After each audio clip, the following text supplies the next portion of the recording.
No, we're all alive. We're all here. We're all find the positive, Evan. I can feel it in your voice. I could just hear you getting ready to go like super negative. No, I'm going to be positive today. The Giants are not a disgrace. Don't worry, guys. And the Jets, you know what the Jets are? I sat in a stew of hate after that game ended. Stew of hate? A stew of hate, a stew of disgust. I realized that we're all insane because insanity is doing the same thing over and over again and expecting a different result. Mm-hmm. And I think we all sat there expecting a different result, hoping for a different result. And yet the New York Jets lost in the exact same way they have lost 11 of their last 15 games under this brilliant head coach. They are an undisciplined mess. They are an undisciplined mess who can't score a touchdown. And so as I sat there angry, I thought of my brilliant head coach who after the game had no answer for why this team is undisciplined. No answer for why they commit mindless penalties. He didn't have an answer. The country club this head coach runs is a part of the problem.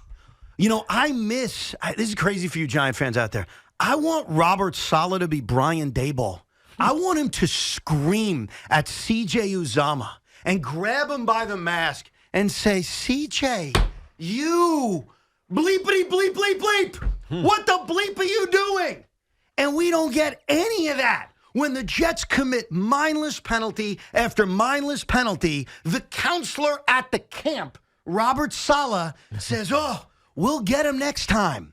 And so as I sat there in my stew of anger, after we all stayed up till well past 11 to watch the Jets do what they do best and lose, I was wondering, where's my anger going to go? Is my anger going to be at the quarterback? Is my anger going to be at your friend Nate Hackett? Is my anger going to be at Breece Hall, who could do nothing on the ground? Is my anger going to be at CJ Uzomah? My anger is at the camp counselor because the camp counselor says, gee golly, fellas, it's okay that you committed a mindless penalty. We'll just try harder. And Tiki, that's the definition of insanity. This head coach is the definition of insanity, whether it's how he handles the quarterback or how he handles the mindless penalties that on a weekly basis is the reason they lose football games. Mm-hmm. Him. Pat him on the ass and say, everything's okay. Pat him on the ass and say, you're my guy. How about you bench somebody? How about you scream at somebody? How about you do something other than allow the same thing to happen every bleeping week? Do you think that CJ or Tyler Conklin or CJ Uzomah cared that he messed up? I think he cares, yes. Yeah, I think he cares. Do you think he was upset with himself? Yes. Do you think he knew that holding penalties on touchdowns are bad for modus operandi? Yes, I think CJ realizes that. Yes. Yeah. Okay. And do you think that when he got sat down for like a quarter and a half and we only saw Tyler Conklin, that he was kind of shown a little bit of the ire that you're talking about? I don't know. That part I'm not sure about. The first few parts, yeah. The last part, not really. Here's the issue with screaming at guys who know what they did wrong. Mm-hmm.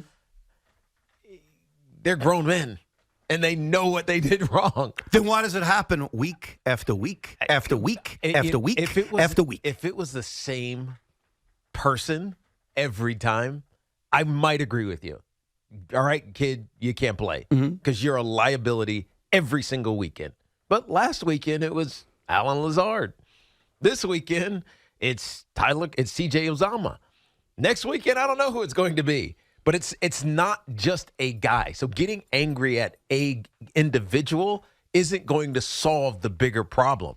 I don't know why all these penalties, because they're not the same penalties, by the way. No. It's not the same thing happening in the same situation, or you're outmatched at the point of attack. The Jets get credit for creativity. They find new ways to F themselves every single week. I agree with you. It's something different every week, but they know that, right? You're talking to professional athletes who know when they make mistakes. They know, they feel just as bad. So getting screamed at, what's that going to do? I'm serious. What is that going to do? Tiki, here's the problem. last week when the Jets contributed to their embarrassing loss by committing mindless penalties. The week before that against the Giants, they were lucky they won that football game. Those weren't mindless. A couple of those were just aggression penalties. Yeah, but you know what? It's mindless. When you get called for a neutral zone infraction on a punt, I'm sorry. That's mindless. You want to say you're being super aggressive? It's mindless. But when I asked you last week, because I asked a very calm question, I said, why the hell does this happen all the time? Who do I blame? You said the head coach. Of course it's so coaching. Then what can this guy do differently? Because I'm looking, and we're all looking as fans, at what we see from the outside. And what we see from the outside is a head coach that just stands there and watches as his team kicks games away. So if his reaction was different, do you think it makes a difference in the outcome of the game? I don't know, but you know what? It's different than the last 5 weeks. Like, again, the same thing over and over again, expecting different results. That's the Jets. That's this head coach. Like, you tell me what he's doing differently that's going to cut down. The Jets lost last night. I'm going to make this real effing simple. They lost last night, yes, because they can't score a touchdown. But why can't they score a touchdown? They couldn't score a touchdown because they committed brutal penalties. C.J. Uzomah twice, one on the Breece Hall touchdown run. They're literally in the end zone doing something we haven't seen in 39 drives, scoring a touchdown. And they can't score because they commit penalties. They blow games because they commit penalties. So you tell me, if it's not screaming and yelling from this head coach, what is it then? I think so. The problem with Robert Saleh screaming and yelling is that's not Robert Saleh's personality. Like if you try to be somebody you're not, maybe if he's legitimately mad, he'll scream and yell. And who knows what he does in private? He says he does different things in private than he does publicly. I personally don't believe him, by the way. I don't believe him. Maybe he doesn't want to embarrass or show up one of his players on national television. Maybe he doesn't want that person to get the ire of everybody else, because when he already knows that he's made a mistake. I think that Robert Saleh has a personality that is unique to him as a head coach, and he doesn't want to go outside of that, and he shouldn't, because as soon as you start trying to be somebody you're not, I'm gonna fake like I'm mad and scream at you. You shouldn't have to fake that he's mad. He should be mad. But I think shouldn't have to fake it. I think he's just calm. I think that's just demeanor. He doesn't get upset with things like that. I mean, he should, but he doesn't. If he doesn't get upset over things like that, Tiki, then he can't be a freaking head coach. I take that back. He doesn't express himself in an upset manner. I'm sure he's upset. He's definitely upset. He's a head coach. He knows this game, but he doesn't express himself like that. And you can't force him to do it that way, because it's not going to feel right for him. And if it doesn't feel right for him, then the guy's going to read him as a fraud. Right? I think he has a calm, like he intentionally projects calm. And I think that serves a purpose, because things never get away from you. Because as soon as you start getting emotional in this game, you stop thinking. And I think he always wants to be aware of what's happening and aware of how he's presenting himself, aware of how he's making his player look. And again, that's just him. He can't be somebody he's not. Brian Daboll, the reason you bring him up as a comparison, Brian Daboll is that way, right? He is aggressive. He is loud. He is emotional. He wears it on his sleeve. You see it. You love it. Sometimes it feels like a little too much, but that's him. It's organic to him. Robert Saleh can't be somebody he's not. I know that it would require him being different to yell and do something and scream, and I get that every head coach has a different personality, but here's what I see, and you see the same thing. I see an undisciplined football team. So I ask, what is he doing about it? He talks about this offense being close. They haven't scored a touchdown in 39 drives. What are you going to do about it? That's my question for him. Yeah. So if you're telling me he can't scream and yell because that's not who he is, then what I ask is, well, what is he doing about any of the constant mistakes, whether it's penalties or just not being able to score a touchdown? What are you doing about it other than saying to us as fans? Because when you talk to the media, you're talking to us. It's not about what you're telling Brian Costello. It's not what you're telling Rich Cimini. It's what you're telling us as fans. So, Coach, you have the worst third down conversion rate in the history of football. Well, they actually did a better job last night. You've got the worst red zone conversion rate in terms of scoring touchdowns in the history of the NFL. Coach, you haven't scored a touchdown on 39 straight drives. Coach, you commit mindless penalties over and over again. What are you doing to fix it? Because you're the head of the stake. You're the head coach. I get that the quarterback deserves blame. I get that the offensive line deserves blame. I get that Nate Hackett deserves blame. And trust me, we got a lot of time to blame everybody. We will blame everybody. But he's the head coach. So if you're telling me, well, he can't act that way because that's not his personality, then I'll ask this simple question. What is he doing to change the things that occur every freaking week that cost this team? Because every week it's the same thing. It's not like they're losing in new ways. It's not like one day they're putting up 40, but their defense sucks. We're living in a time warp. We're living in a deja vu land. Their losses from last year are their losses from this year. Their losses from this year are their losses from last year. It feels like I'm still in 2022. It's the same thing. And you don't have the excuse of Breece Hall being hurt. He's there. You don't have the excuse of LaFleur being dumb. He's not here anymore. So then my question for this coach, if you're going to tell me, well, that's just his personality, you got to live with it. What is he doing to change the constant mistakes that we all as Jet fans stay up until 11:30 at night on a Sunday night wasting our lives watching? Now, I have no idea because I'm not actually at One Jet Drive in Florham Park. I have no idea because I don't talk to Robert Saleh after every game like our friend Joe Beningo. So if you want to know the answer to that, you can ask Robert Saleh. But here's what you can do. You can make it punitive for guys who make continual mistakes. That is, it's not sitting them down, but it's, all right, we're going to go out, we're going to drill this. We're going to drill it until you get it right. So this country club that you're talking about, this easy demeanor, if it feels easy, then it probably is easy. It shouldn't be, especially when there's mistake after mistake after mistake. But what is he actually doing about it? I don't know. We got to ask Robert Saleh that. But only thing I know is that Robert Saleh is not someone who's going to get up and scream and yell. It's just not his personality. And to be honest, if he did get up and scream and yell, I think something is wrong. And maybe that's what you want, but I don't think that's what he or his team wants or expects from him. You know what I want? Besides winning, because that's an easy answer. I want them to clean up the same mistakes I see every single week. That's what I want. I don't want to sit there last night, and I really felt this way. At 9-3, I knew the game was over. I did. When Zach Wilson stepped out of bounds, and give Zach credit, Zach did a much better job last night of realizing, hey, maybe I should run for this first down. Yeah. Maybe I should take advantage of my legs. And he did that multiple times on that 3rd and 7 from the 19-yard line in which he stepped out of bounds at the 3-yard line. So look, golf clap for Zach Wilson. But once he stepped out of bounds, and once Breece Hall ends up in the end zone, and it's called back on a C.J. Uzomah penalty, I knew what every Jet fan knew sitting there watching Chris Collinsworth root for the Las Vegas Raiders in front of us for 3.5 hours, and he was. We all knew they were screwed.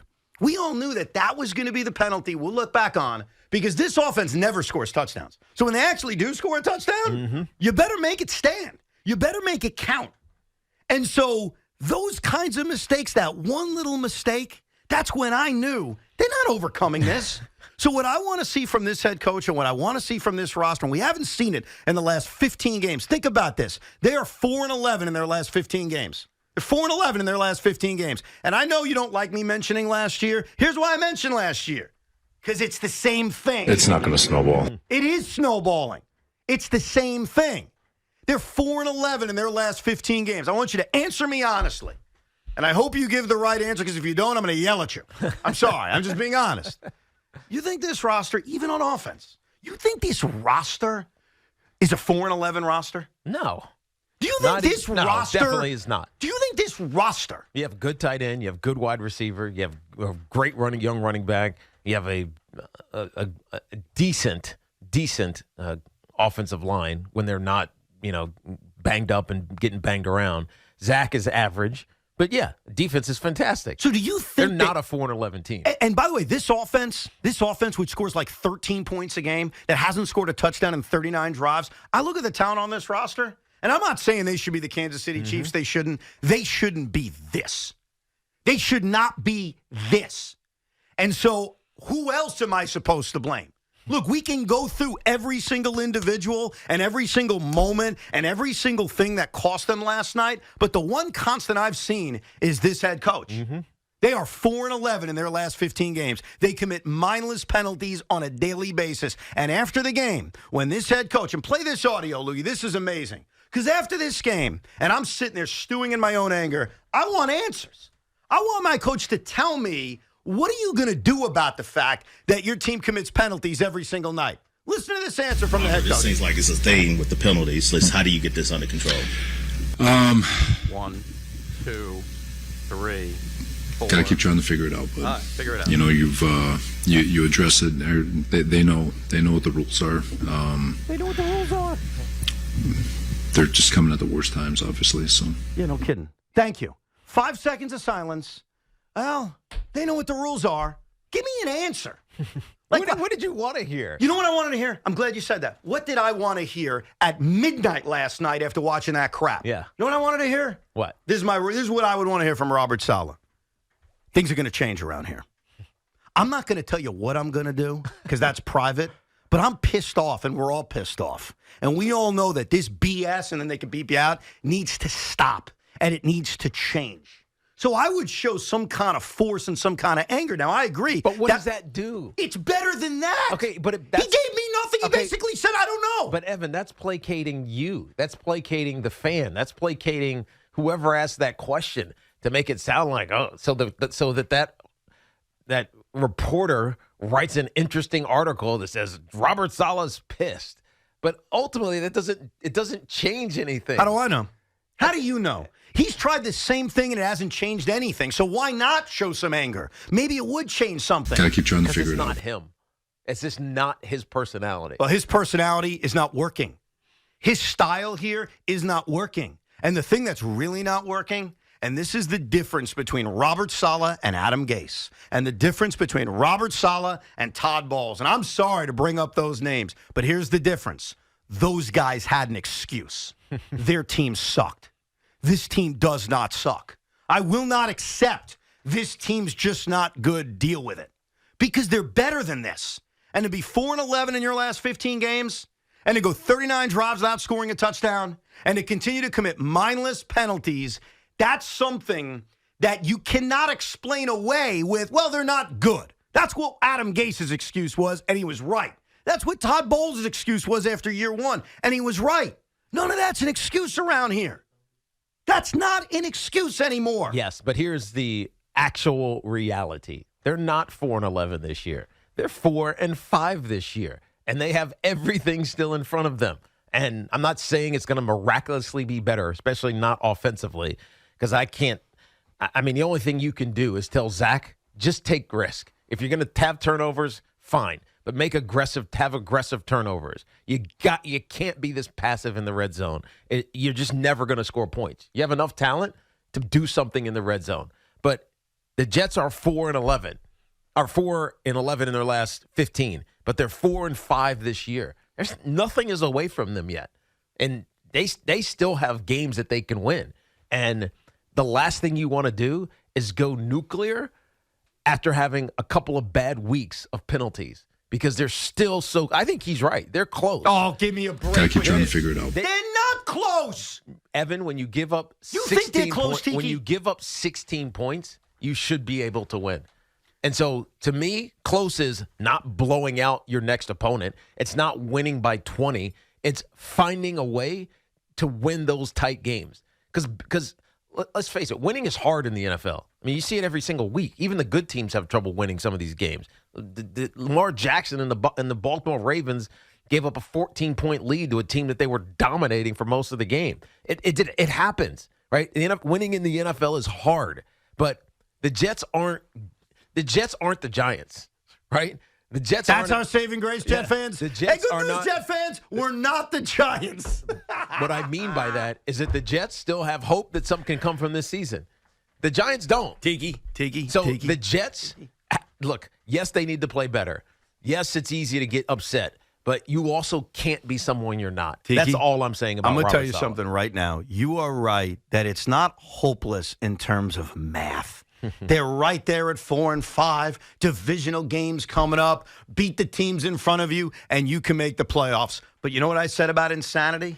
Insanity is doing the exact same thing and expecting a different result. So you know what I mean by that? If you're a Jet fan with hope this morning or this afternoon, if you're a Jet fan that believes, hey, we can go on a magic carpet ride. I'm not even saying that. You're insane. And I'm not falling for that insanity anymore. These last 2 weeks taught me I'm done being insane. I'll watch, I'll hope, I'll pray to the football gods. But, Tiki, they're not close offensively, and I don't buy that all of a sudden this run's going to occur. Okay, so let me calm you down for a second.